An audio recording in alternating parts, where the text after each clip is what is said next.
bienvenidos a un capítulo más de Chúpate Este. Como ya saben, hemos tratado de incluir en este programa a personajes reconocidos del medio o también a personas que son expertas en ciertos temas. Para ser específica, hoy vamos a trabajar o a tratar de entender un poco del tema de salud mental en general. Así que dejo a mi compañero Bosco para que les explique el tema y a quién vamos a tener hoy en la mesa de Chúpate Este. Claro que sí, mi gente. Bueno, como primer punto, pues muy agradecido doctor Renzo, por acompañarnos en este episodio de Chúpate Este. Ya, de igual manera en nuestro programa intentamos hacer de risas y todo, pero en esta ocasión tenemos un tema bastante serio, porque muchas personas de igual manera en nuestra actualidad no le toman mucha importancia a este tema como tal, que es como la salud mental, en especial en el siglo XXI, en nuestra actualidad. Entonces el día de hoy vamos a tratar esos temas, ¿ya? De igual manera, hay muchas controversias, dudas también que el público a veces tiene, y hoy vamos a resolver algunas de esas dudas, también controversias, como mencioné, ¿sí? Entonces, bienvenido, doctor Renzo. Bienvenido al psicólogo doctor Renzo Macías, que nos visita desde la ciudad de Manta. ¿Cómo está? Bienvenido. Muchas gracias por la invitación. Para mí es un honor estar aquí con ustedes. De verdad que cuando me dijeron vente a Chúpate Este, se me dieron muchas cosas a la cabeza. Estamos aquí, muy agradable la bienvenida. De verdad es un programa muy bonito, lo estuve viendo. Entonces, pues vamos a ver. Ahora nosotros le jugamos la psicología a usted. Ahora, con Chúpate claro, Este. vamos a jugarla. ¿Por aquí? Bueno, doctor, sabemos que la psicología es un campo muy amplio, ¿verdad? Y que los psicólogos tratan de alguna u otra manera de ayudar no solamente a las personas que ya están afectadas por un problema en sí, sino a tratar de que las personas no caigan en un problema.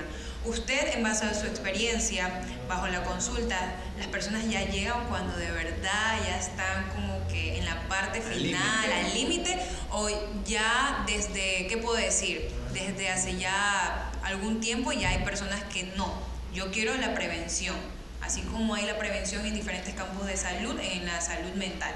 ¿Cómo usted ha venido viendo esto en los últimos años? Es correcto. Bien, por lo general creo yo que la mayoría de personas llegamos al médico, al psicólogo, al especialista cuando ya algo nos está pasando. Son muy pocas. No podemos aislar a las personas que sí buscan una atención preventiva. Sin embargo, la mayoría llegan con este tipo de circunstancias, cuando ya existe una afectación psicológica, una afectación emocional más que todo, ¿no? Y es importante destacar aquí esto que yo siempre he recalcado. La psicología en sí, disociémoslas un poco de un tema de salud, ¿no? Porque para mí no es tanto buscar una salud mental, sino más bien un crecimiento personal. O bienestar. O un bienestar, sí. La psicología o ir al psicólogo más bien tiene que ser eso, enfocado al crecimiento personal. Sin embargo, se relaciona bastante con el tema de salud, porque sabemos de que si no andamos bien emocionalmente no podemos realizar ciertas actividades en nuestras vidas, y lo asociamos bastante con eso. Pero sí, existen muchos casos, la mayoría, para no decir los que llegan a consulta, que son casos con ya de por sí una patología de base o algún tipo de afectación emocional. Claro, doctor, la verdad que lo voy a tutear, ¿vamos? Renzo, de una. Y antes que tú sigas porque calentando la garganta. Porque el programa se llama Chúpate Este, no Chúpese Este. Tiene que chupárselo. Exacto. Dicen aquí en Manaví, vamos a calentar el güero. Me acuerdo Claro que que decía sí. el güero que era la garganta, supongo, ¿verdad? Sí, Güero, sí. así que vamos. A calentarlo. Salud. Más miedo da, imagínate, calentar la garganta y que se chupe. Ok, Renzo, hablando sobre este tema de que al final tú atiendes en el ámbito público o privado. Las dos. Ajá. Las dos, pero tu fuerte es el privado, supongo. Sí, y en sí el privado y también, en lo público manejamos un proyecto en personas con consumo problemático de alcohol y otras drogas, ¿no? Y trastornos mentales. ¿Qué ejemplo estamos dando? Claro, no Oye, pero controlado. justamente a eso vamos. ¿Qué enfoque tan diferente, ¿no? En esos proyectos, siempre y cuando se vea desde el punto de vista del rompimiento, utilizo bien el término, de paradigma, en lo que tiene que ver con consumo tanto de alcohol y de drogas, ¿no? Uh-huh. Por lo general, una persona, no sé si ya me adelanto al tema, ¿no? Pero una persona que tiene un problema de consumo de drogas, por lo general, ustedes como familiares, les hago la pregunta: ¿qué pasaría si teniendo una persona cercana o bien querida a ustedes está pasando por un consumo de drogas? ¿Cuál es qué ¿Qué tratamiento se te viene primero a la mente? Internado en una clínica de rehabilitación. Correcto. Creo que es lo general. Claro, Por lo general es eso, la ¿no? general es la primera. Encerrar. Entonces, este tipo de tratamiento rompe ese paradigma, porque eso es lo que comúnmente pensamos, ¿no? Alguien está en drogas, lo primero que tenemos que hacer es salvarle la vida internándolo. Cuando en sí se trabaja con la reducción de daños, con la reducción de riesgos, y esto es algo muy, pero muy novedoso, ¿no? Es como que si utilizaras el cinturón de seguridad. Tú utilizas el cinturón de seguridad no va a evitar de que te choques. O sea, pero no te garantiza de que... Exacto, evita el riesgo de vida. Ajá. Lo mismo sucede acá. Estás en un consumo, tienes tu consumo social, tienes tu consumo hasta cierto punto controlado, llamémoslo así, porque no siempre existe un control, pero no deja de ser un riesgo. No deja de ser un riesgo, pero lo llevas de forma atenta, con vigilancia, en este caso psicológica, médica. Y cuando ya el paciente se sale completamente de las manos, ahí sí es necesario un tratamiento residencial. Porque, o sea, sí tengo familiares muy cercanos a mí. Es que todos tenemos un pana en realidad que... No, casi de familia, pero claro. como tú dices, pana de que tuve que dejarlo de ver por un buen tiempo porque tuvo que meterse a este tipo de tratamiento, pero al final yo creo, no soy experta en el tema, pero ya la experiencia de la vida de que eso sigue funcionando cuando después que sales de esa rehabilitación te sigues rehabilitando, pero yo no sé qué usted opina de esto ya que entramos un poquito ya en este tema. Los grupos de rehabilitación, tú sales de la clínica y tengo entendido que hay ciertas personas que tienen unas casas de rehabilitación y tienen que acudir todos los días para rehabilitarse. O sea, yo creo que, y disculpen, ¿no? Si tal vez alguien se siente ofendido, pero entre enfermos tal vez uno no se rehabilita, pero siempre tiene que haber alguien a la cabeza, o sea, siempre que lleve a la mano un psicólogo, un terapista, alguien que sepa del tema. Porque hay personas que dicen, bueno, me voy todos los días a mi charla terapéutica, pero tu charla terapéutica es con más personas que han pasado por el mismo tema, que de alguna u otra manera ha de servir, ¿verdad? Porque tú lo conversas con alguien que sí te entiende, porque pasó por lo mismo. Correcto. Pero si no hay una guía psicológica, yo creo que no va a haber... Es que igual también van muchas cosas de la mano, como por ejemplo, qué cosas vivió en su pasado, pues también, ¿no? Que aún se aferran al tema del alcoholismo. Porque algunas personas también lo hacen el tema del alcoholismo por olvidarse de algo, ¿no? Por el resultado de alcoholemia, pues se olvidan de ciertas emociones negativas que lo atormentan, ¿ya? También viene de la mano, obviamente, pues con el poder de voluntad. Nada sirve encerrarlo un siglo entero si a la final nunca lo quiere cambiar por sí mismo, ¿no? Lo mismo con la terapia, pues. Estoy equivocado. No, sí, bueno, seamos más directos, ¿no? Porque los únicos tratamientos aquí que existen son Narcóticos Anónimos. Sí, exactamente. Y Narcóticos Anónimos maneja una metodología muy robótica. No quiero decir de que sea mala, a muchas personas les ha servido, a muchísimas, pero no deja de ser algo tan mecánico, tan robótico. Como tú dices, es como que si yo fuera a escuchar la vivencia de otra persona, la cual yo me siento identificado, pero ¿qué saco con eso? No saco nada, más bien me lleno de ciertas cargas que me revictimizan. Ahora, si yo voy a una consulta ambulatoria, porque yo sí apunto a eso, después de un tratamiento residencial tú tienes que continuar con tu proceso ambulatorio, sea en psicólogos o sea en grupos de autoayuda que a lo mejor no necesariamente tenga que ser Narcóticos Anónimos, y comenzar a abordar tu enfermedad desde ti mismo, no desde otra persona. Y yo comparto lo que tú dices, como una persona que ha pasado por eso puede ayudar a otra persona. Pero ellos piensan todo lo contrario, ellos dicen solo un adicto salva a otro adicto. Entonces, y desde la lógica no tiene sentido. Exacto, entonces vamos a eso. ¿Cómo no puedo yo salvarme escuchando problemas de otro y pudiéndome identificar? ¿No? Para eso me veo una película y me siento identificado con la película, ¿no? Y no tengo que acudir a algo. Pero sí tienes que trabajar bastante el tema personal, ¿no? Tus traumas, tus miedos, lo que te llevó a consumir, aquello que puede generar un riesgo, un desbalance y como lo mencionaba, el riesgo de recaída. Ahí sí ayudarías a un adicto porque te estoy ayudando, pero estoy yendo ya a terapia, entonces yo te puedo recomendar que vayas a terapia. Correcto. A mí me parece, o sea, la verdad tiene lógica.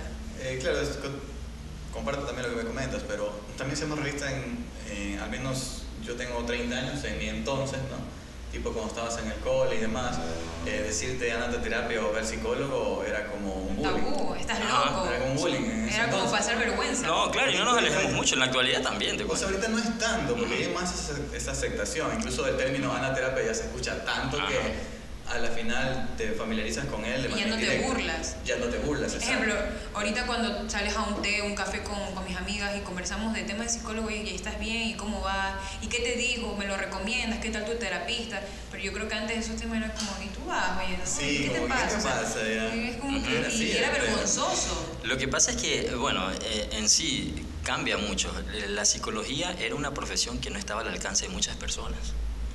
Claro. Y por eso nace el estigma, nace todo este tipo de estereotipos. ¿Y de dónde nace? Pues obviamente de la clase baja.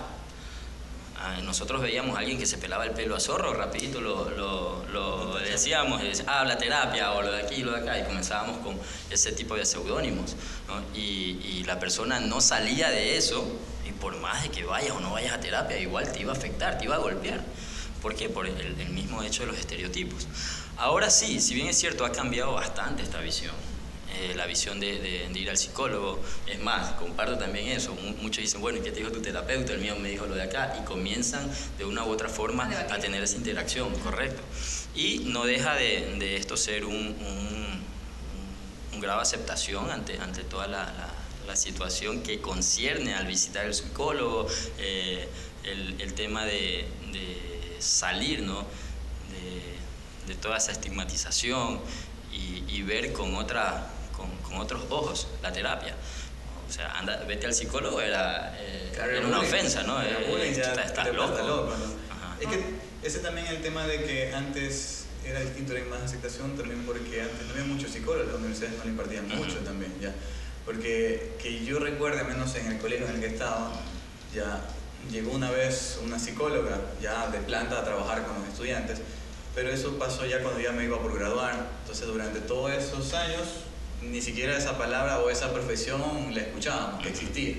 Ya, incluso también mis amiguitos, cuando se iban a graduar del cole, nadie decía voy a estudiar psicología, porque incluso no había muchas universidades que lo impartieran. ¿Ya? Y además ahora tenemos la gran ventaja de la tecnología, pues tenemos el internet y tenemos prácticamente un abanico infinito de información. ¿Ya? Y también con el tema de las especialidades, tengo entendido, Renzo, que eres especialista, tienes algunas especialidades. Sí, bueno, tengo especialidades en psicología clínica, especialidades en psicopedagogía, especialidad en psicología laboral, una en psicología organizacional, tengo una especialidad en emergencias y desastres psicológicos, fui participante de la creación del currículum en adicciones de la UNAM, la Universidad de México, y bueno, ahorita estoy cursando un posgrado en adicciones en la BIU, en la de Valencia. Ay, qué Sí. Me trapeaste. felicitaciones, Sí, qué encantador. Por ahí humildemente. No, pero obviamente si tienes todas esas especialidades es porque te encanta, no es un trabajo Sí. para ti, es algo que tú lo disfrutas. Por eso te pregunto, ¿qué te llevó a ti a estudiar esta rama? Bien, yo fui psicólogo por accidente, ¿Ya? sí, pero en realidad quien me impulsó a seguir psicología, no te voy a negar que fue un psicólogo del colegio. Sí. A ver, esa A mí historia. me llevaron pero dame uno antes de... Ah, le gustó. Vamos a seguir calentando. Oye, pero me sentí como, ¿qué te digo? Analfabeta, porque a duras penas tengo el título de tercer nivel. Ay, no, yo tengo. Yo sirvo de mamá. No. Yo no tenía cerca de una especialidad así. No, Te sacó como 6 especialidades y tú Saco quedaste como así. seis, así como que quiero. Con la cara de payaso, por favor, producción, póngame ahí una cara de payaso. ¿Qué he hecho con mi vida desde que me gradué prácticamente? ¿Sabes qué fue lo que me ayudó a formar a mí? La pandemia. ¿No? Antes de ello estaba estudiando las especialidades, pero en la pandemia me motivé más, ¿no? Y Fue el boom también la fue el pandemia. boom, claro, sí. Yo creo que esa fue una eso- cascada de problemas Pero si te de das salud cuenta, si te das mental. cuenta de esos temas de salud mental en países desarrollados era lo de siempre. Ya. Correcto. Aquí Era es muy en el tercer normalizado. mundo que como que medio va aflorando el tema. Vamos a escuchar el Ya. experto para ver qué nos dice Es sobre que es la eso. verdad, ya, es la verdad. Ya calentó, Sí, ya calentó. ¿Qué sucede? Que yo estaba como en quinto año de colegio, si no mal recuerdo, y me llevan al psicólogo. No, pues obviamente el muchacho de quinto año, Sí, medio polillita, ¿no? Entonces cuando me llevan al psicólogo, porque, y mira cómo surge la cosa, ¿no? Cómo desde el colegio comienzan con los estereotipos. Si tú eres mal portado, de una al psicólogo. Entonces tú ves al psicólogo como una persona castigadora, como que ¿qué me va a hacer el psicólogo? ¿Por qué si yo cometí algo que no está debido tengo que ir al psicólogo? Entonces bueno, yo fui al psicólogo, me senté y el psicólogo me dice: tú eres esto, lo de aquí, lo de acá, lo de acá. Hey, crítica destructiva de entrada. Sí, digo, te vengo a contar mis problemas. Lo de aquí, lo de acá, ¿no? Usted me terminó diciendo hasta malcriado. Y bueno, yo fui y le conversé eso a mi papá. Yo, eso sí, yo tengo unos padres muy open mind, ¿no?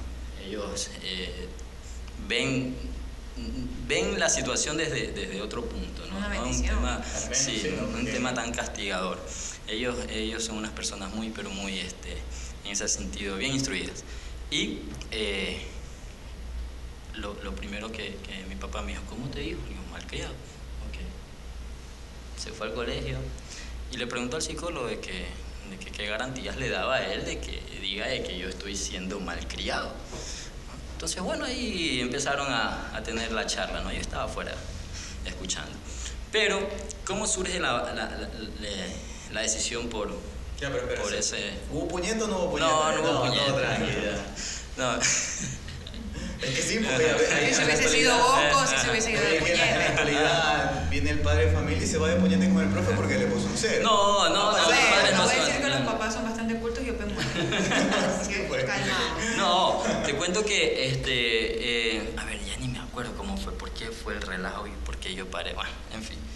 No me Los acuerdo. compañeritos te hacían bullying también. Se fue psicólogo. No, él era el que hacía bullying, capaz. Sí, no, Ay, te cuento Solamente que lo todos resumió nos en hacíamos... polilla. Fui una polilla. Todos nos hacíamos relajo, ¿no? Porque hasta Sí, cierto pues punto eso sí. es la pena, pues, ¿quién es Muchacho. Pero existen las etiquetas dentro de todo colegio. Pero no estás en colegio religioso ni nada por el estilo. No, más bien estuve en un colegio militar. Chuta. Entonces, Ya, Esos son los más. ajá. Entonces por ahí viene la cosa. Y bueno, terminé de estudiar el colegio, pero eso siempre se me quedó aquí. Yo dije, ni más vuelvo a visitar un psicólogo. Porque te dijeron malcriado. Ah, no, y no tanto eso, porque tú te llevas la sorpresa, pues tú dices, bueno, yo voy a contar mis problemas, ¿por qué vienes y me acusas? Oye, pero antes de entrar ahí, ¿cómo te imaginabas el consultorio así por dentro? Porque uno nunca ha entrado. Eso era un aula. Eso era un aula, sí, era un aula. Ah, pensé que tenía como que su oficina. No, era un didáctica aula. o algo parecido. No, en ese tiempo casi no. Más que todos los consultorios de los colegios. Era un aula con 2 o 3 sillas y un escritorio. O sea, parecía un interrogatorio. Claro, Sí. pues como que si te vayas. La guerra mundial Ajá. prácticamente. Entonces. ¿Fuiste o no fuiste? Faltaba la lamparita, ¿no? Sí, Cuando prácticamente. te interroga un perito. Pero no, pasó el tiempo, eso se me quedó ahí. Dije, ¿cómo serán verdaderamente los psicólogos? Entonces, en ese tiempo, la carrera de psicología recién se había abierto. Pero, Era nueva. Claro, es una carrera nueva, Pero igual que tú te nutrición y graduaste otras carreras. en Julián, en Manta. En la ULEAM. Sí, yo fui graduado en la primera promoción de psicólogos en el 2000. Bueno, esa promoción terminó en el 2013, 2013. Entonces,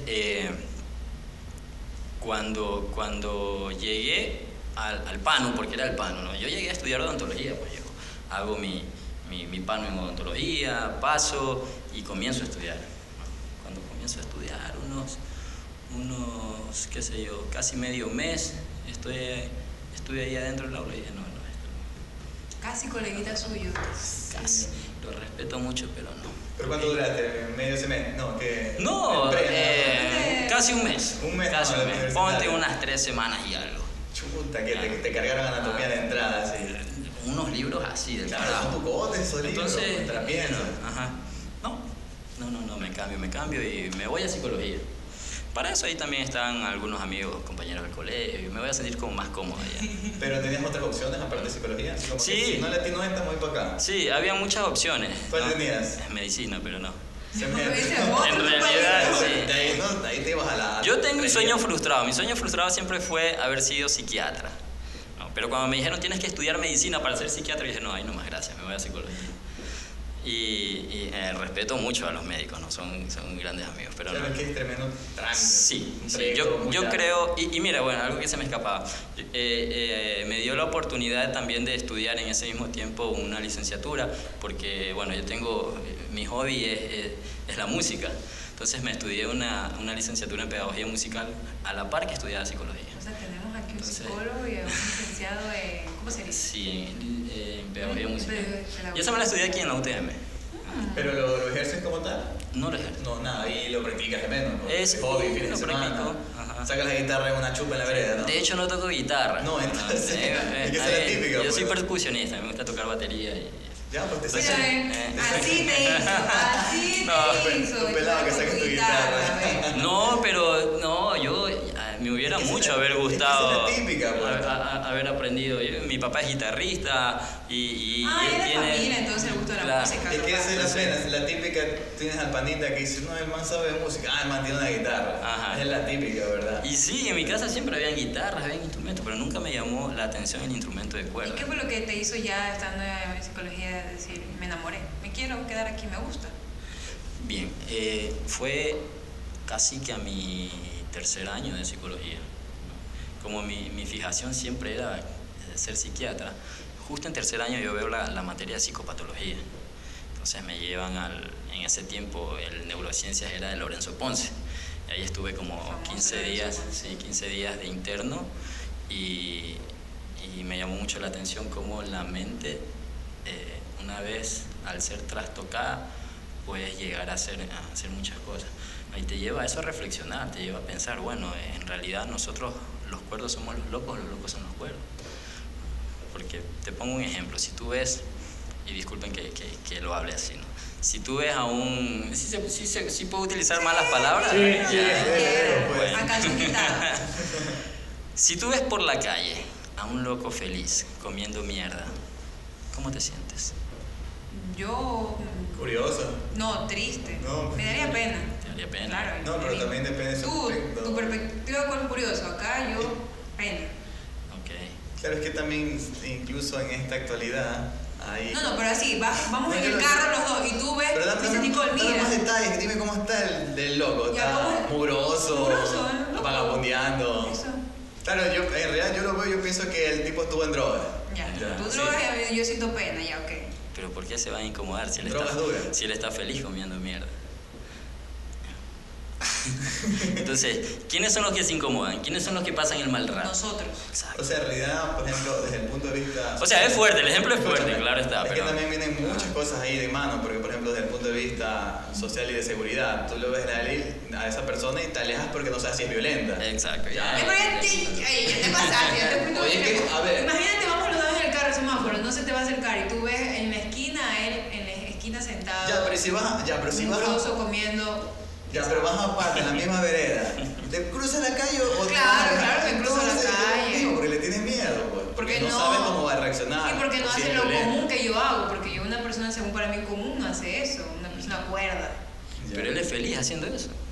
O sea, la felicidad del otro a ti te genera incomodidad. Y lo mismo sucede con ciertas cosas, ciertos aspectos de nuestras vidas. Ya, A veces sí, nosotros no podemos estar tranquilos porque vemos a la otra persona que es feliz haciendo algo que a ti te incomode. Entonces, ahí es cuando yo vine a pensar y yo dije, wow, esto sí es denso. Sí, me dejó ahorita pensando, me quedé así loca. Esto es denso. Y tantas cosas que a lo largo de tu vida y a lo largo de tu carrera, yo te digo algo, respeté mucho la academia, le agradezco mucho, pero también tengo que decir que no todo lo aprendí ahí. La mayoría de cosas lo aprendí afuera. Ya seamos realistas, las universidades públicas no es que sean la mejor No, calidad. ni la pública ni la privada, o sea, la verdadera enseñanza es la vida. La academia en general. La La academia en academia general. no sirve, o sea, la academia no sirve porque es sistemática. Y no solamente eso, porque por lo general también, sean los realistas, la mayoría de los docentes son egoístas, incluso no son ni docentes, no tienen ni la vocación de docencia. Correcto. Especialmente en la pública, la mayoría entran por políticas porque es pana de alguien, las cosas como son. Ya, por ejemplo, en mi facultad la mayoría estaba entrado ahí porque era panita de alguien y lo que menos hacían era dar clases. Ya, entonces lo que tenías como producto final eran profesionales mediocres. Ya, y ahí en adelante ya depende de ti qué tanto te encante la materia y también por qué ruta te vayas. porque hay muchos caminos en la misma carrera. Sí. Y ahí así son las cosas, pues, güey. Y de Pero hecho... si estamos en el tercer mundo, pues, hermano. y de hecho, existen muchos buenos y excelentes profesionales, pero que no saben impartir. También. O sea, yo tuve psicólogos que me les saco el sombrero, que le digo son excelentes psicólogos, pero no sabes enseñar. No sabes enseñar. A eso es lo que voy, el tema de la vocación. Correcto. Puede ser un genio, y si no sabe transmitir el no sabes conocimiento. enseñar. Puntos débiles al momento de estar estudiando, que tú dijiste, me gusta, pero tal vez la quiero dejar por esto. Justamente eso. Tuve una experiencia con una docente, sí, bueno, una muy buena profesional, pero no la puedo catalogar como docente, ¿no? Que ponía las notas al azar. Ponía las notas al azar y dentro de eso estaba el tema en que yo me había esforzado en esa materia, que no me gustaba, de paso, porque yo me esforzaba en las materias que no me gustaban. Y de pronto me dejó. Y ahí vino un proceso. Ya me caíste bien. Y yo dije, no, esto como que no me está agradando. No pensé nunca dejar la carrera, pero sí se te venían esos pensamientos, así como... Claro, pues te entra el bajón. Ajá, ya. sí. Te entra el bajón de que te cuestionas el seguir o no. Sí. Peor tienes la impotencia de que tú puedes esforzarte lo mayor que puedas, lo que está en tus manos, pero ese destino a la final no está en tus manos, porque a la final es juez y verduga esa profesora prácticamente, esa docente. Correcto. Porque a la final, si tú le caías mal también, ella le daba la gana y te dejaba. Ajá. Y ahí acababas. No había más. Sí, llegué al punto incluso de pedir cambio de docente, entonces, para dar mi examen y todo. Y desde allí, desde que te graduaste, tus especialidades y hasta hoy, hasta esta fecha en la cual va a salir este episodio, ¿cuáles crees tú que son las principales causas de los problemas de salud mental en la actualidad? Bueno, en la Claro, actualidad... hay muchos, pero tú Claro. como que a veces siempre hay un detonante, un mayor, el jefe. Lo de siempre, así. Lo de siempre, lo que desencadena. Bueno, yo siempre he O dicho de que instrúyenos, porque nosotros un sabemos factor también. desencadenante de cualquier tipo de patología, sea emocional o mental, es el entorno. O sea, si tú vienes no siempre, pero si tú vienes de un hogar disfuncional, no necesariamente tiene que ser sin papá o sin mamá, no. Un hogar disfuncional es un hogar de que a pesar de que estés viviendo con mamá o solo con papá, tengas problemas severamente sociales, psicológicos, consumo de alcohol, qué sé yo, maltrato o situaciones que pongan en riesgo tu integridad emocional. Para mí es el origen de todo. Es como se te origina cualquier tipo de patología emocional. Ahorita lo que está en auge bastante es la ansiedad. Son los trastornos ansiosos, más allá de los trastornos ansiosos, pues bueno, los trastornos de conducta, el consumo de drogas. Ahorita también se ha despuntado mucho el tema de los trastornos del espectro autista en niños a raíz de la pandemia. Se comenzó a identificar bastante casos de esos y bueno, episodios depresivos, ¿no? Gente con pacientes con muchos intentos autolíticos, violencia hacia la mujer. ¿Y tú como psicólogo no has experimentado uno de estos trastornos? Claro. ¿O tu vida casi te ha llevado a caer? ¿Y cómo? Personalmente. Sí, personalmente. Estudias a ti mismo, sí. ¿Cómo te recuperas tú mismo o no? Yo tengo que ir a un especialista. ¿O cuál es tu terapia personal? Porque una cosa es tratarlo, pero y tratarte, uno dice casa de herrero, cuchillo de palo. Yo te digo algo, ser psicólogo es una lucha diaria. Es una lucha diaria, es disociarte del ser tú para convertirte en esa persona que tú mismo te estás retroalimentando. Que no digo que sea malo, pero no siempre, eso es agotador. Es agotador el hecho de que tú mismo no le des paso a un problema porque no quieres o porque tú tienes y ahí se viene lo que una figura de psicólogo, ¿no? Te muestras como psicólogo y tienes que estar bien, cuando en realidad yo necesito el espacio para estar mal, ¿no? Para comenzar a ver en qué soy débil y en qué necesito fortalecerme. ¿Sabes que yo caí en depresión sin saber que tenía depresión? A ver, cuéntanos, yo he escuchado bastante eso, de que la gente está en depresión y no lo sabe hasta cuando ya está en el límite. A ver. Cuando ya tocas fondo. Exactamente. Sí, por lo general, ¿cuáles son los síntomas de un cuadro depresivo?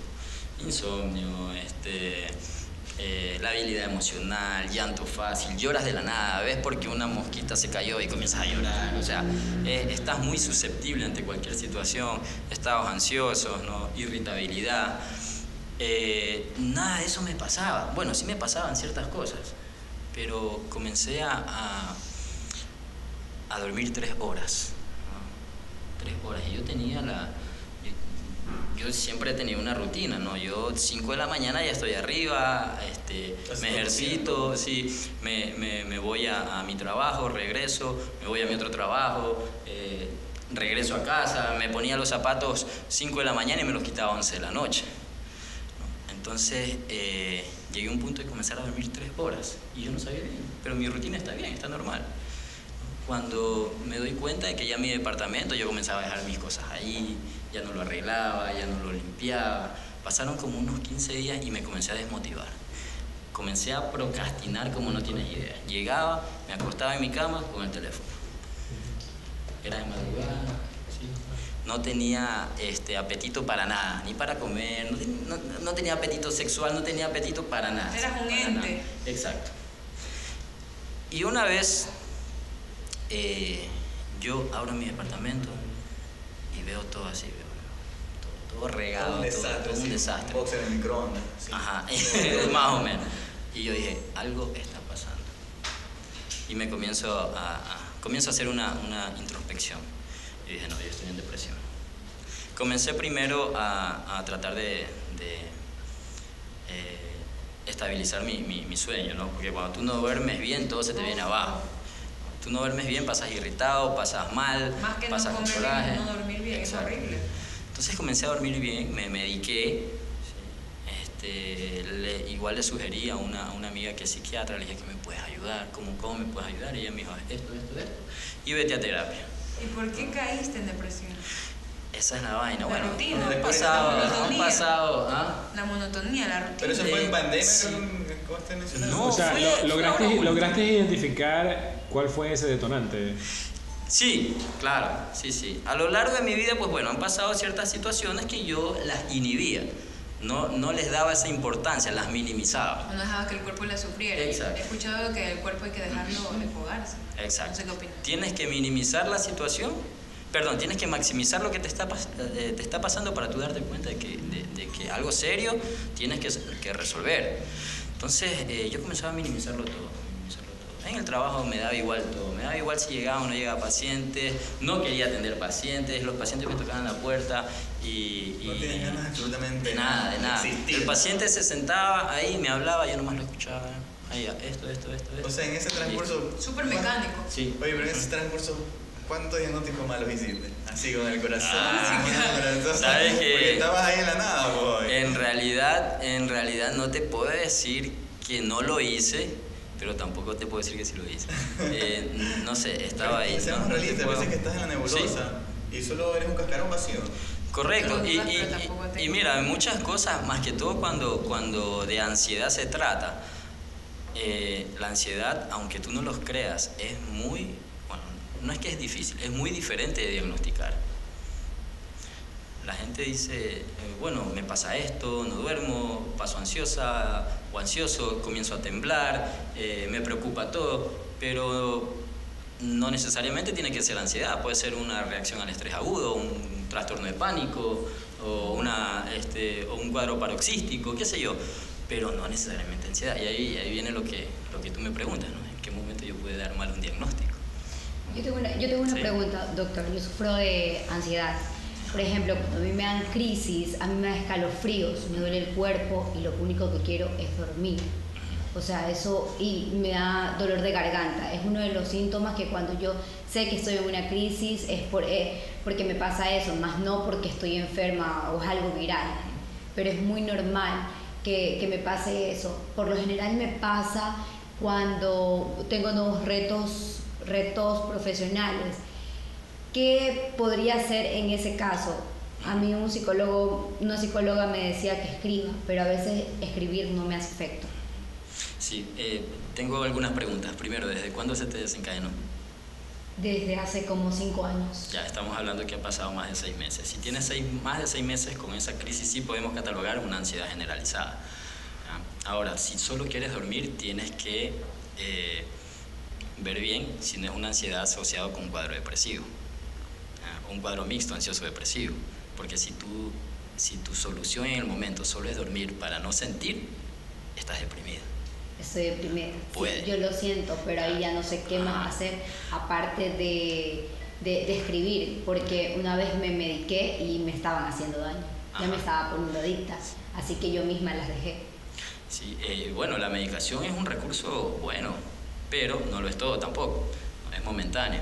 Ahora, ¿qué puedes hacer? Puedes hacer muchas cosas. Primero, cambiar de rutina, absolutamente todo. A veces, mira, si yo llego a mi departamento y veo que está este vaso de agua, y siempre ha estado ese vaso de agua por mucho tiempo, y un día decido cambiar mi rutina y lo cambio de puesto, cerebralmente voy a tener un recordatorio de que estoy en un constante cambio. Y yo siempre les digo, inicia cambiando cualquier cosa de tu casa, la cama, el comedor, qué sé yo, cualquier cosa. Algo que tú mismo llegue un momento en que te vayas a confundir. A ver, no, yo dejé esto aquí, pero ahora está acá. Y eso te recuerda de que tu vida va a estar en un constante cambio. Escribir sí es bueno, eso se llama técnica de registro de pensamiento. Pero esa técnica tiene que tener un fin. No solo es escribir, sino más bien identificar tus emociones. Hoy día me sentí triste, ¿por qué me sentí triste? ¿Cuál fue el estímulo que me llevó a esa respuesta? Entonces las comienzas a identificar y comienzas a trabajar en eso. Las técnicas de relajación, de respiración, técnicas o terapias alternativas que también son muy buenas. El ejercicio, yo siempre he dicho que el ejercicio es el mejor canalizador de la ansiedad. Yo creo que a mí lo que me ha servido, porque he pasado por varios procesos, o sea, difíciles, es hacer el ejercicio. Es como te llenas. También tienes que tener la motivación para hacerlo. Pero a veces no hay motivación. Sí, pero yo, como dice el doctor, esfuerzo físico. Como dice el doctor, o sea, cambiar de tu rutina. Ejemplo, a mí me pasó que tuve un tiempo que no hacía ejercicio. O sea, mi rutina era así, la de siempre, sin ejercitarme. Y un momento que me llegó tuve una pelea muy fuerte con mi padre, de que yo jamás en la vida había experimentado coger el carro, que irme de ese lugar e irme, como uno dice cuando está agitada. Disnea.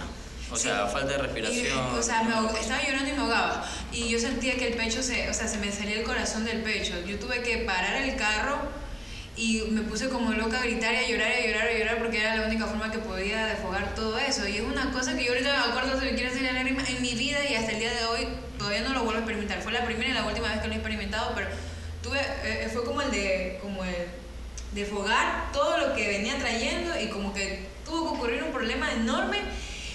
Y ahí fue como que tuve que respirar, incluso estuve tan asustada que tuve que llamar a alguien, llamé a un tío y le dije, o sea, ayúdame porque estoy mal, no puedo. Y creo que fue en diciembre del año pasado, o noviembre, pero me sentía tan mal que incluso me comencé a cuestionar si de verdad la culpable era yo.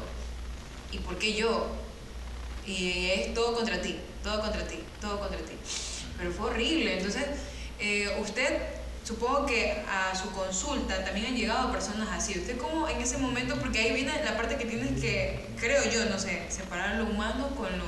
profesional. Claro, porque tampoco es ponerte ahí a estarle tocando el hombro o algo. ¿Cómo es un tipo de terapia de ese que no sé? Es que va directamente a la terapia, ¿no? Claro. Exactamente. Sí. De hecho, yo creo que en la mayoría de citas uno tiene que disociarse. Uno tiene que en su momento sacarse o bien el mandil o tu síntoma, ¿no? Y disociarte, separarte de lo clínico al apoyo, ¿no? Muchas personas le temen o no les agradan las crisis, pero las crisis, mira, cuando te da crisis, siéntete bien, porque la crisis es algo necesario. La crisis es el momento en el que tu cuerpo defoga, ¿no? Y lo bueno de las crisis es que traen tres cosas, ¿no? La primera, que es un tiempo de duración, porque la crisis no te dura mucho tiempo. Un tiempo de duración, una fecha de caducidad y un aprendizaje para la vida, ¿sí? Toda crisis te trae un aprendizaje, ¿no? la crisis económica en el Ecuador en cualquier momento va a traer un aprendizaje. Ya no queremos esa crisis. Exacto. Pero no hay que temerles a las crisis. Más bien, si tienes crisis, tienes que sentirla, experimentarla. Porque ahí entra la conciencia. Ahí entra la conciencia, mira lo que tú dices, ¿no? Pasó la crisis y llegaste a pensar si verdaderamente fuiste tú la culpable o no. O durante la crisis. ¿Por qué? Porque entras en un estado como de concientización ante el problema que te está pasando. Muy interesante. Bueno, antes que todo, hoy día lo que me entró es una crisis de hambre. Y bueno, lo malo es que esa crisis, tan como toda, tiene también su solución. Su tiempo de... Exacto, ¿no? Entonces aquí tenemos unas maravillosas, exquisitas, pizzas de Il Partillano. Por favor, producción, ¿nos puede ayudar? Porque es como se chupa, se come. Muy bien. Chúpate este, ahora te comes este también. A ver, chicos, miren, esta pizzería la pueden encontrar aquí en la ciudad de Puerto Viejo. El ingeniero Oliver Mero Coveña es el propietario, ¿verdad? Sí. Pero no ha sido aquí, o sea, es de Puerto Viejo, pero de una parroquia de Puerto Viejo, de Crucita, por lo que veo. No. Lo que pasa es que ellos tenían antes en Crucita, Ya. pero ahora ya es netamente de Puerto Viejo. Déjalo. Es netamente de Puerto Viejo y está ubicado en la Pablo Emilio Macías, perdón, Reales Tamarindo y Pablo Emilio Macías, esquina. Ahí que nos ven, para que lo vean. Bueno, aquí vamos a estar en las redes sociales. Bien. A ver, primero usted los honores, que es invitado. Tú no te engordas. Inaugure eso. Inaugure. Oye, se ve bien esta de queso. Pero obvio que se ve, pues. Bueno, todo es de queso, pero esta tiene más queso. Pero alguna duda, el tema de las edades, en su consulta Ajá. con el tema de la ansiedad, las crisis que estábamos hablando hace un momento, ¿cuál es el rango de edad más constante o la de siempre? Por así decirlo? Bueno, existe una prevalencia en que tenemos pacientes desde los 19 años hasta los 40 con crisis ansiosas. Más bien, la persona de 40 años en adelante, más que ansiedad, experimenta depresión o un cuadro mixto. Y el boom de ahora, el tema de la generación de cristal y Ya lo comé. todo eso, sí. Dale. No va a comer. ¿Qué onda? ¿Qué piensas sobre aquello, Andot? Porque eso es de La ahora. famosa generación de cristal. Eso es actual. A mí en mi casa me dicen que yo soy generación de cristal y yo ya tengo casi ya 30 años. Pero si te das cuenta, casi no se ve mucho aquí en Manaví, porque igual nos crían con mano dura, nos crían en realidad. Ya. La gente le tiene miedo a los cambios. Y cuando le tienes miedo a los cambios, antepones experiencias. Yo te digo algo. Está bien, fuimos criados con el cinturón encima de la mesa cuando no has querido comer, ¿verdad? Sí. Como advertencia, como A amenaza. todo era palo. A todo. Ahora, les pregunto, ¿cómo estamos nosotros socialmente? ¿O cómo estábamos anteriormente? El silencio otorga. Si no me otorga. Es lo mismo. O sea, tú anteriormente también veías delincuencia, también veías... Solo que no había la misma sectaria. vía de información que se divulga más rápido. Correcto, y somos más personas en el mundo. Obviamente, si antes no sé si puedo decir la palabra, pero bueno, Sí, dígala toda. te asesinaban a una persona, ahorita te asesinan a 2 a 3. Pero No igual ha parado. siempre existió el asesinato. Constructos sociales, constructos de pensamientos, constructos de emociones que la romantizamos, que decimos, bueno, yo hice bien porque mi papá me crió así, así, así, y ahora soy esto y lo de acá. ¿Ya? Pero es muy difícil ahora aceptar a un padre que un hijo te diga, no papá, no quiero ser ingeniero, no quiero ser médico, no quiero ser doctor, no quiero ser psicólogo, quiero ser youtuber. Influencer. Se muere. Influencer. Se muere. Se mueren, se van para atrás. ¿Pero por qué? Si ahí está la plata, si ahí está el medio, si es algo... Pero no me hace feliz. Es algo, En la exacto, actualidad. es algo que Exacto. tal vez en tu época no había, pero tienes que como padre actualizar. O lo que pasa ahora que ya te comienzan a los adolescentes a cuestionar. Obviamente hay adolescentes que sí son un poquito mal, como dice, lo que no le gusta la palabra, son malcriados. Bueno, Yo la cambiaría por mal portado. mal portados, porque malcriados, claro. Ujú. Cada vez te crían bien, pero tú te portas mal, pues ya mal portados, no se desenvuelven bien, no se desarrollan bien, pero vienen a cuestionar tal vez la crianza del papá, de los abuelitos, quien los haya criado, ¿no? Tienen también otro concepto y como tienen la información y está más globalizada, es como que ahora pueden discrepar más y obviamente ya no hay una autoridad, pues. Es que también viene de la mano el tema de romper ciclos, ¿no? Porque pues tenemos ese pequeño problema de que de generación tras generación se sigue utilizando la misma metodología de crianza. Y llega un momento en el cual se corta ese ciclo, ¿ya? Por ejemplo, nosotros al menos en las siguientes generaciones obviamente no vamos a criar a nuestros hijos como criaban nuestros abuelos a nuestros padres, obviamente, ¿no? Hay también un cambio brutal ahí, ¿ya? Pero también tengo una teoría loca, ¿ya? Escúchelo.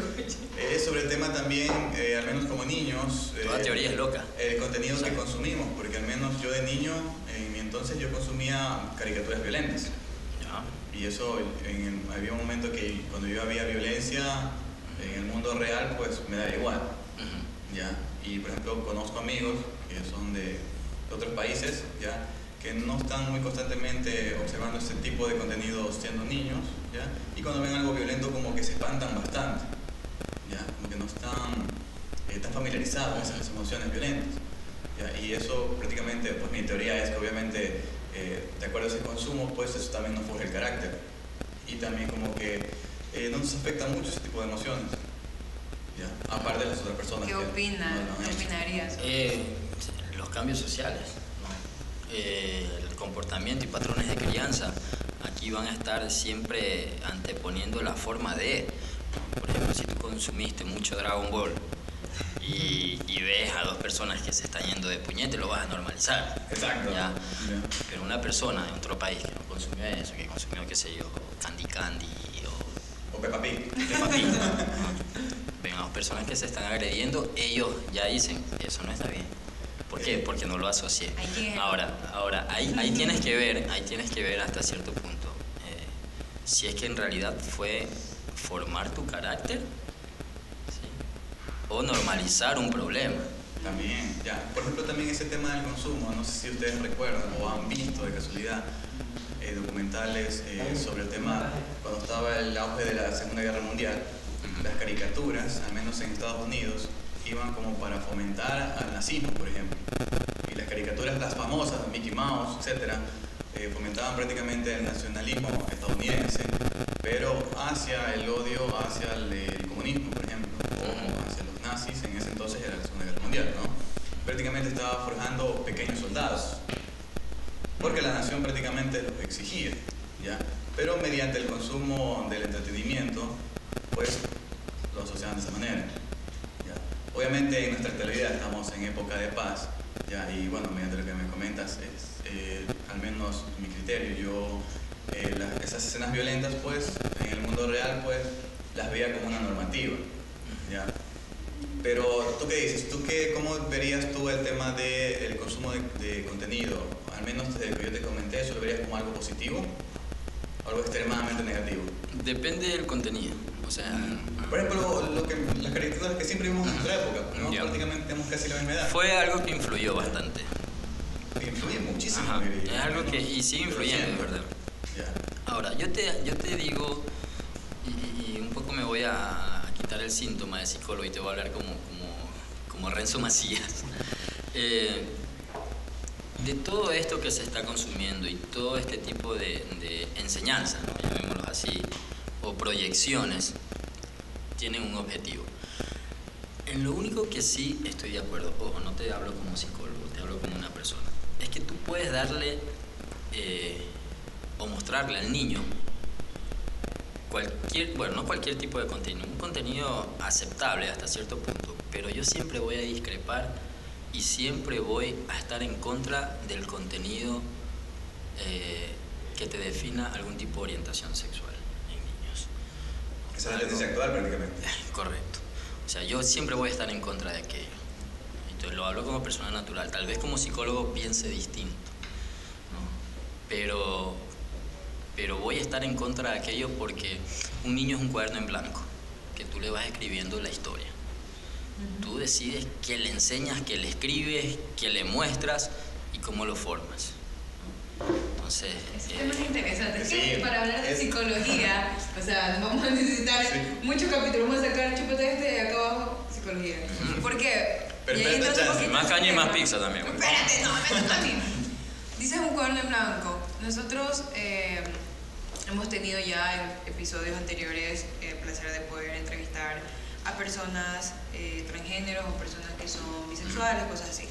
Pero ellos nos comentan de que desde que ellos nacieron, dice yo, mi recuerdo de más pequeño es que yo no me sentía a gusto con quien yo era. O sea, siempre me gustó estar en otro cuerpo o me gustaban las personas de mi mismo sexo. Entonces, ¿qué hubo ahí? O sea, de verdad tuvo que haber un rompimiento en esa parte de la infancia que los niños son una esponja, porque nosotros fuimos una esponja, como usted dice, un cuaderno en blanco. Sí, o de verdad la persona ya nace así. O sea, es que, no sé, la mente, el cerebro es tan poderoso que nos puede pasar una jugada increíble. ¿Sabes que esa respuesta mejor lo dejamos para el siguiente bloque? Nos vamos a Vamos correr con la comerciales. dudita.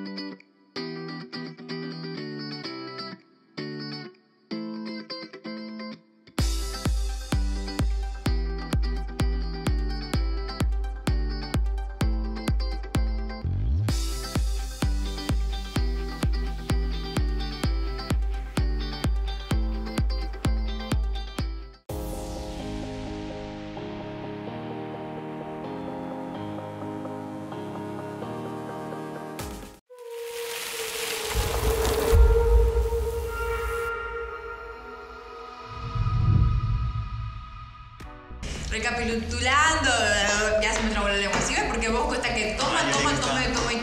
Eso es consecuencia de la A carne. ver, antes de recapitular, otro, por favor. Recapitulemos de chúpate este. Para que fluya mejor. Bueno, y recapitulando, Nicole, aquí estábamos sobre el tema de los contenidos. Que justo el psicólogo estaba mencionando de que un niño es un cuaderno en blanco, ¿no? Correcto, Y claro. tal vez no hay que inculcarle cierta orientación, sino que ellos mismos, o sea, un arbolito, ¿no? Botan sus raíces. ¿Puedes Bien, explicarnos sí. bien Ahora, antes de explicarte, quiero aclarar algo que para mí es muy, pero muy importante. Ojo, que mi comentario sea bien interpretado, que no se asocie con algo despectivo para nada, porque incluso yo trabajo con comunidades LGBTI, ¿sí? Dentro del cantón donde yo también estoy trabajando, comparto con ellos, son muy buenos, y detrás de cada persona hay una historia. Pero quiero que no se confunda esto con algo despectivo ni nada, ni inclinado a lo homofóbico y nada por el estilo, porque Claro. yo los aprecio mucho, Claro, tengo amigos lo que así. trata de decir Ajá. estamos Don hablando- Renzo es que tal vez no uno inculcarle, sino que él solito, que el niño decida si quiere jugar vóley, básquet, ser lo que sea, si quiere ser de aquí, quiere ser de allá, o sea, no tal vez inculcarle de que no, tú tienes que ir por este camino y tal, sino que el niño Correcto. sepa. Como te digo, Se es un descubra cuaderno, solo. es un cuaderno en blanco, ¿no? No tanto eso, no tanto una profesión, no tanto qué es lo que tú tienes que hacer, ¿no? A que al niño no hay que inculcarle lo que nosotros como padres queremos. O el gusto sexual, más bien. sería. Exacto, ¿no? Ya hablando. Entonces eso, hasta cierto, incluso hasta eso, ¿no? El gusto sexual. Es que hay que Ya. hablar bien, Claro, o sea, porque a veces esas son las también- palabras, el gusto sexual, Claro. o la inclinación sexual. Porque ahí nace el tema del machismo. Y yo te digo algo, más machistas son las mujeres que los hombres. Las madres. Yo también he llegado a pensar en eso. Sí, las madres son más machistas que Definitivamente los las hombres. mujeres ¿Por qué? sabemos ser más machistas. Pero de esa que los hombres. generación, de la generación anterior. Hemos Claro, un poco Porque- dejado, pero porque en la todavía actual es sí. como que ya. Claro, pues mi abuelita, o sea, ¿no le quitaste el plato al hijo o algo? El hombre es un machista agresivo, la mujer es una machista pasiva. Pero es súper que machista. Incluso te inculca más el machismo que el propio hombre, ¿no? El propio Eso es hombre. peor todavía. Eso es peor. Como el Claro, fumador eso es peor pasivo. porque está retenido y en el momento que explota, eso es una vaina, un detonante bien fuerte. Ujú, sí. Entonces, ojo con eso. Ojo con el tema de qué inculcamos en casa, cómo Es que- nosotros lo educamos a nuestros. Es que también tenemos el problema de que, por ejemplo, también el tema de la creencia de los niños es que para deshacerte de que te moleste o que se distraiga, tú le das el celular y ahí tiene un abanico infinito de información a la cual va a acceder y tú no lo estás supervisando. Acceden al mundo. Exacto, tan temprana prácticamente, edad. ¿no? Y obviamente hay mucho contenido que obviamente es destinado para adultos, pero sale a cualquier edad, no O importa. lo que tú acabaste de decir. Exacto. Lo de Mickey Mouse, o sea, ¿cuál era la finalidad? Hay programas que van con esa finalidad. Exacto, están creados Que para parece eso. que no, pero sí son. Están creados para eso. Y entonces también es responsabilidad también de cada padre de familia puede restringir ese tipo de contenido, lógicamente, ¿no? Correcto. Ya. Otra cosa que también creo es el tema de cómo nos han creado como sociedad consumista. Porque hay, por ejemplo, veces que tú no necesitas ni un tipo de producto, o sea, una camisa o algo, y uno lo termina comprando por pura moda o nos hacen creer de que la necesitamos para ser felices. ¿Ya? Porque obviamente si tú necesitas algo, vas y lo compras porque lo necesitas, no sé, pues tienes frío, ¿no? Comprarse un abrigo. ¿Ya? Pero esta tendencia consumista también nos hacen creer de que si no tienes el último iPhone, no vas a ser feliz.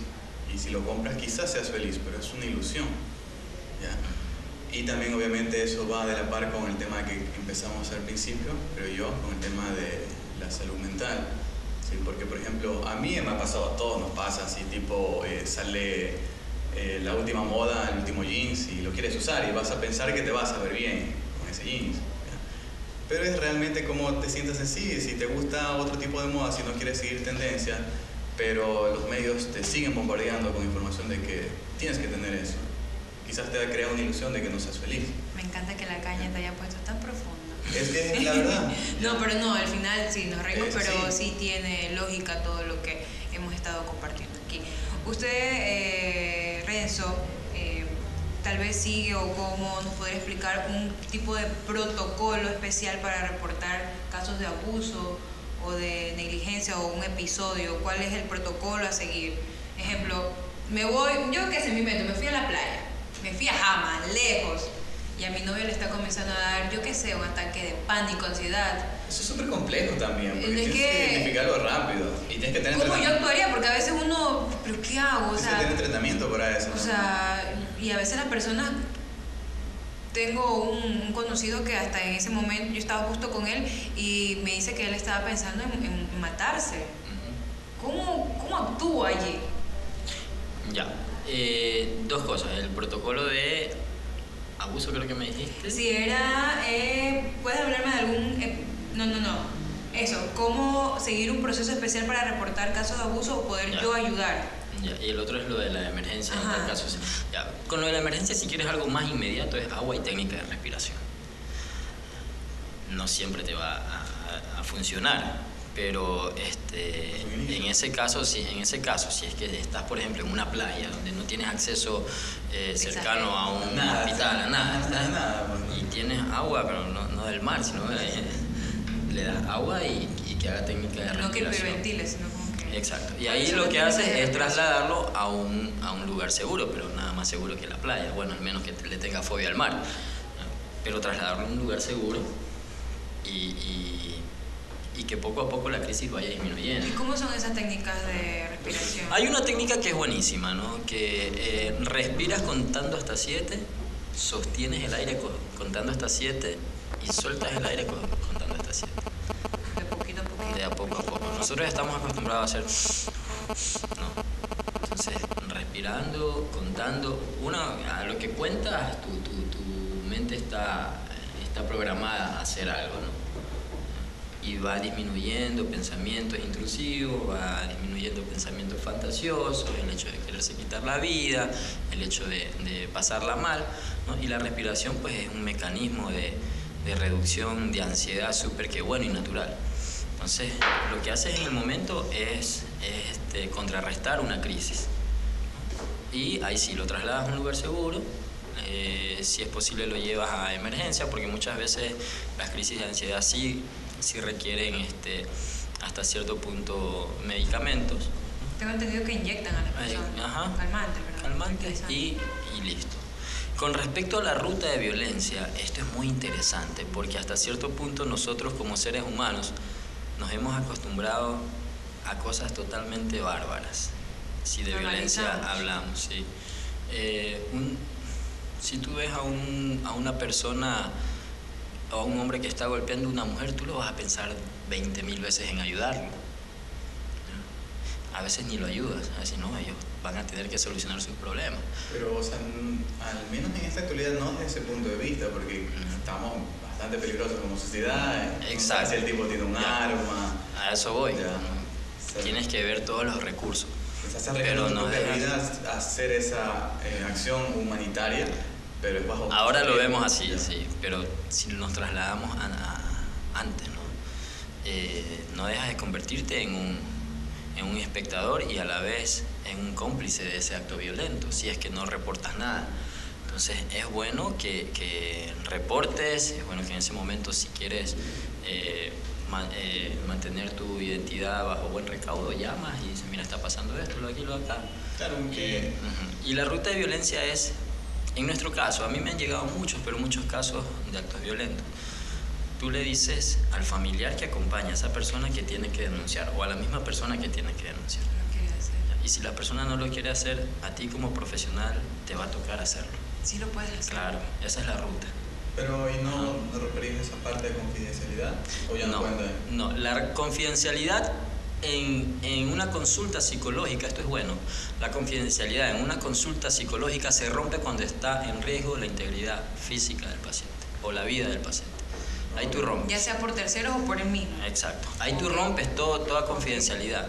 ¿Ya? Porque y si a lo mejor el paciente llega a tu consulta y te dice, es que mi esposo me está agrediendo, ¿no? Me está agrediendo constantemente, pero yo no lo quiero denunciar, y tú le haces el pacto de confidencialidad con el paciente, le dices, mira, todo lo que vamos a hablar aquí es confidencial, tranquila, no te va a pasar nada, estás en un lugar cómodo, pero ella te confiesa eso.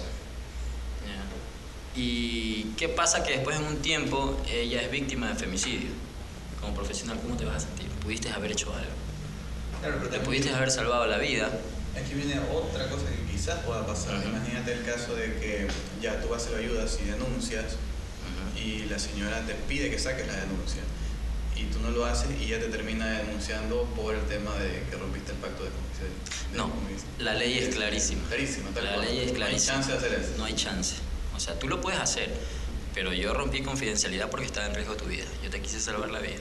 Por más que insistas, es como que no, voy a Ajá. denunciarlo, no. Es que tú no le dices al paciente en sí, tú le aclaras eso al paciente. Le digo, mira, tu esposo te agrede, tu esposo te está golpeando, si tú no denuncias voy a tener que denunciar yo. Entonces, ¿qué pasa? El familiar siempre va a acceder a ellos a denunciar, porque ellos hasta cierto punto pueden minimizar la agresión, ¿no? Pero nosotros ya no. O sea, ellos esperan, muchas veces esperan a que ellos mismos cojan y te digan, ¿sabes qué? Si voy a denunciar y esto, lo otro. Y ahí tú dejas firmado un documento, ya tu respaldo, y yo le dije esto, y ella me firmó, y ella verá si denunció o no. ¿Ha tenido algún caso así? Claro, muchos. Y casos así tipo, no En sé, los que yo he tenido que denunciar, en los que yo he tenido que ir a fiscalía, en ¿Puedo los que yo he comentar tenido un caso, un resumen así? Sí, por supuesto, mira, te voy a Sin comentar dar nombres, algunos. obviamente, ¿no? Sin dar nombres. Por supuesto, por supuesto. Oye, pero antes de empezar, ¿y no ha pasado algún colega o algo así tipo denuncian al agresor y el agresor viene y agrede al psicólogo? O sea, tu colega? Hasta ahorita a mí no me ha pasado. sucedido. Porque es otra idea también que puede pasar, ¿no? Hay Ajá. muchas variantes ahí, ¿no? Sí. Venga de venganza por sapo, viene y te destruye el consultorio, ¿no? Claro, claro. Y bueno, y yo he entrevistado a muchas personas, ¿no? Muchas personas buenas, otras no tan buenas, pero siempre manteniendo el respeto y el orden Claro. de terapeuta a paciente. A ver, Y chisme. bueno, ese chisme. usted que quiere ser psicólogo, cuéntese ese chisme. A ver, tengo muchos casos. Vamos Uno que primero. más lo recuerda, uno que chutica, sea más fuerte. Bueno, habrá algunos, pero... Ese que no puedo Los que comer. te voy a contar son fuertísimos, A ver. pero bueno. De base para decirte que yo me bauticé con mi primer caso en mi internado, me acuerdo tanto. Yo hacía el internado en el área de consejería para personas con VIH. Entonces, esto no lo voy a contar así con detalle, simplemente te voy a decir que yo me bauticé con este caso con una niña de 4 años de edad abusada por 6 personas e infectada con VIH. Un golpe durísimo. Tú como recién vas a ser psicólogo y mira, y ahí te contesto lo que antes me preguntaste. O sea, Ajá. aún no era profesional. Aún no, estaba en mis prácticas, en mi internado. Te cuestionas la existencia de la humanidad como tal. Correcto, ahí yo quise 4 años desistir. y 6 veces. Ahí yo- seis ahí yo- personas. por 6 personas, Y sí. VIH, 4 años. Ajá. Entonces, prácticamente le acabaron la vida. Sí, total. Ajá. Y bueno, yo salí de mi internado, no sé qué pasó con ese caso. Tuve que ponerlo en aviso, ¿no? ¿no? Y ya las autoridades se hicieron cargo. Eso como el caso más impactante, con el que me bauticé, diría yo. Pero sí he tenido casos súper impactantes, ¿no? Por ejemplo, estamos hablando de violencia. Me pasó un caso de una señora que me había llevado a los niños. Entonces los niños con trastornos de conducta súper que bien marcados, así. Yo veía y se golpeaban, se agredían, me ponían en el escritorio patas arriba. Era un desastre ahí completo. Desastre. Pero los tres al mismo tiempo, ¿qué? ¿Cómo? ¿Los tres al mismo tiempo? Ella llevaba a los tres entraban a consulta. Sí, ella llevaba a los niños a consulta y todo. Y de pronto yo dije, bueno, este comportamiento es un síntoma de algo. Entonces le hice un test de familia a los chicos y todos coincidieron con algo que me dejó medio extraño, ¿no? Porque los niños por lo general no es que se sientan en el psicólogo y te cuentan el problema, ¿no? Tú les sacas las cosas por medio de test proyectivos, les haces dibujar, cuando hay ausencia de figura paterna, cuando existe el rasgo mucho más marcado. Entonces comienzas a ver ciertas cosas y yo veía que todos tres me dibujaron al padre con manos gigantes. Y eso me pareció curioso y dije, bueno, algo pasa aquí. Entonces me puse a indagar un poco y yo dije, manos gigantes, el papá golpea. Se me vino a la mente. Y le comencé a preguntar, ¿y cómo se comporta tu papá con tu mamá? Ah, no, a veces se pelean, se gritan, se golpean. Y bueno, me terminaron diciendo eso. La señora entra y, bueno, para esto, antes la niña, que era mayorcita, me dice, mi papá siempre golpea a mi mamá a las 7 de la noche, cuando llega del trabajo. Y son todos los viernes. Y le digo, ok. Y le pregunto a la señora. Hice salir a los chicos. Le digo, bueno, cuénteme, ¿qué pasa los viernes a las 7 de la noche? Y la señora, que se veía tan fuerte en ese momento, comienza y se desborda. Llora. Y ella me menciona que todos los días el esposo, bueno, un militar, el esposo, un militar, es como para tener cierto rango de la agredía de una forma tan sutil, en la que 7 de la noche él era un celópata, había celotipia ahí, cogía la almohada, le ponía en la cara y le daba golpes, ¿no? Y los niños veían eso, para no dejar ningún tipo de rastro. Entonces yo le digo a la señora, ¿qué pasa si usted... y esto se había vuelto tan ritualístico, ¿no? Él llegaba a 7 de la noche, merendaba, le daba a los niños, vivían a la vuelta de un parque, le daban a los niños dinero para que se vayan al parque a comer sus canguiles, sus algodones de azúcar, y él regresaba a casa a golpear a la esposa, ¿no? Cuando yo le digo a la señora, ¿qué pasaría si usted un viernes no manda a los niños al parque? La señora dice, nunca he hecho eso. Digo, hágalo. Bueno, le tocó la consulta a la semana siguiente, la señora no llegó. Le tocó la consulta a la otra semana, tampoco llegó. Llegó casi al mes. ¿Ya? Llegó la señora maquillada, bien vestida, todo, cambiadísima. Y yo le pregunté, bueno, ¿cómo así? ¿Qué pasó? ¿Interrumpió la consulta? ¿Qué pasó? Póngame al día. Y me dijo que le hice caso, no envié a los chicos el viernes al parque, y me dice, y adivine qué pasó. Y yo le dije, te veo bien. Digo, algo bueno de haber pasado. Y me dice, no, golpeó a mis hijos y me golpeó a mí. Entonces, cuando golpea a los hijos, ella decide romper ese pacto inconsciente que venía pasando durante todo ese tiempo, los viernes. Pero con mis hijos no. Correcto.